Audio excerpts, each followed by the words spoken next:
Hi student, and today I'm going to tell you how can you solve this question from previous year English जिसमें हमें paragraph right करना है analytical. So the question says the data given below represent the percentage of some of the electronic devices used in India. तो यहाँ हमारे पास एक data given है, table given है जिसमें बताया गया है कि इलेक्ट्रिक अप्लायंसेस के used in percentage in India. So give all the necessary details and compare the segment where relevant. So यहाँ हमें एनालिटिकल पूरा एक पैराग्राफ लिखना है इसके ऊपर. तो कैसे लिखेंगे? ये क्वेश्चन हमारा 5 मार्क्स का आता है, 120 वर्ड्स में आपको लिखना होता है. So let's start with first of all जो फर्स्ट स्टेप होता है उसमें एनालिटिकल पैराग्राफ में, वो होता है हमारा इंट्रोडक्शन का.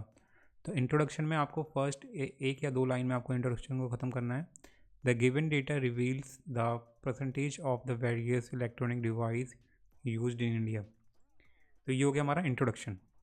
इसके बाद आता है बॉडी ऑफ द पैराग्राफ, जिसमें हम एक दो पैराग्राफ में ख़त्म कर सकते हैं.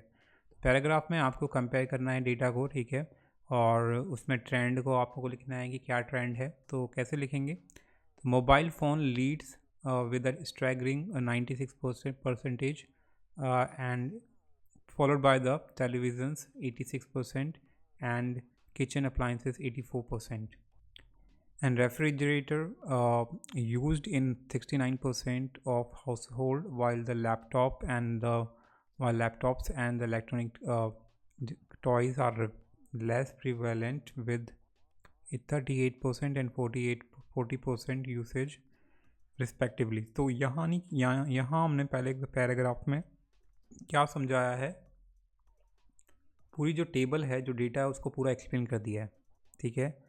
तो जिसमें हमने ये भी बताया है कि जो हाईएस्ट परसेंटेज किसकी है, मोबाइल फ़ोन सबसे ज़्यादा यूज़ किया जाता है, उसके बाद टेलीविज़न, उसके बाद किचन अप्लाइंसेस, ठीक है.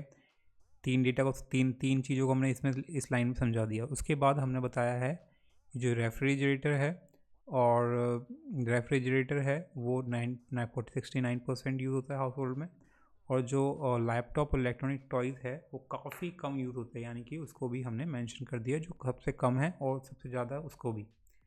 अब आप यहाँ कंपेयर कर सकते हैं और अपने जो अंडरस्टैंडिंग है कि क्यों कम है, कैसे कम है, उसके बारे में भी आप थोड़ा बहुत दे सकते हैं अपने सजेशन.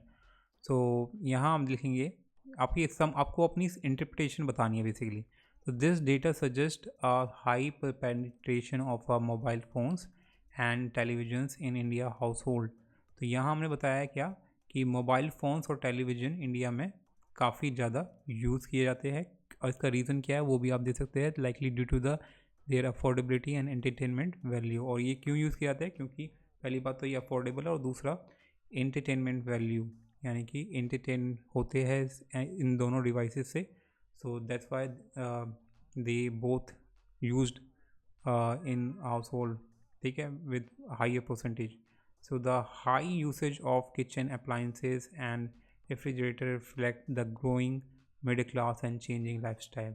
और यहाँ आपने इसका भी रीज़न दे दिया कि किचन अप्लाइंस और रेफ्रिजरेटर भी क्यों ज़्यादा यूज़ हो रहे हैं, क्यों बढ़ रहा है इनका यूज़, क्योंकि मिडिल क्लास जो लोग हैं वो ज़्यादा बढ़ रहे हैं, और साथ साथ उनका जो लाइफ स्टाइल है वो भी चेंज हो रहा है. तो पहले हम रेफ्रिजरेटर की जगह क्या यूज़ करते थे? मटके. अब क्योंकि जैसे जैसे हम मिडिल क्लास में जा रहे हैं, या फिर जो लोग जा रहे हैं मिडिल क्लास में, वो रेफ्रिजरेटर को यूज़ कर रहे हैं, किचन अप्लाइंसेस को यूज़ कर रहे हैं. एंड उसके बाद आता है हमारा laptop. While less common could indicate increasing digital literacy and remote work trends. तो यहाँ हमने ये बता दिया कि लैपटॉप का क्यों कम यूज़ हो रहा है, क्योंकि इसमें अभी भी सुधार की ज़रूरत है. अभी भी हमारे देश में डिजिटल जो लिटरेसी है काफ़ी ज़्यादा है, तो उसकी वजह से ये आपको लैपटॉप का यूज़ कम देखने को मिल रहा है. तो यहाँ आप समरी दे देंगे. Overall the data highlights the increasing penetration of electronic devices in Indian house hold. And यहाँ हमने बता दिया कि सबसे ज़्यादा कौन यूज़ हो रहा है.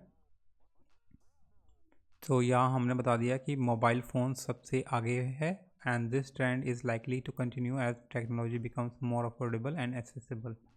तो हमने ये भी बता दिया कि ये जो ट्रेंड है ये बढ़ने वाला है आगे, क्योंकि आगे जाके टेक्नोलॉजी और अफोर्डेबल हो जाएगी और आसानी से लोगों तक पहुँच पाएगी. तो या this is how you can guys give the analytical paragraph. तो इस तरीके से आपको पैराग्राफ वाइज देना है. और इस स्टेप्स में देना है। तो ये तो जो लास्ट वाला पैराग्राफ है वो समरी का है, और बीच वाले जो दो पैराग्राफ है हमारे बॉडी है, body of the paragraph, and the first is introduction. तो ये स्टेप होते हैं। Hope you like it, subscribe for more video, till then.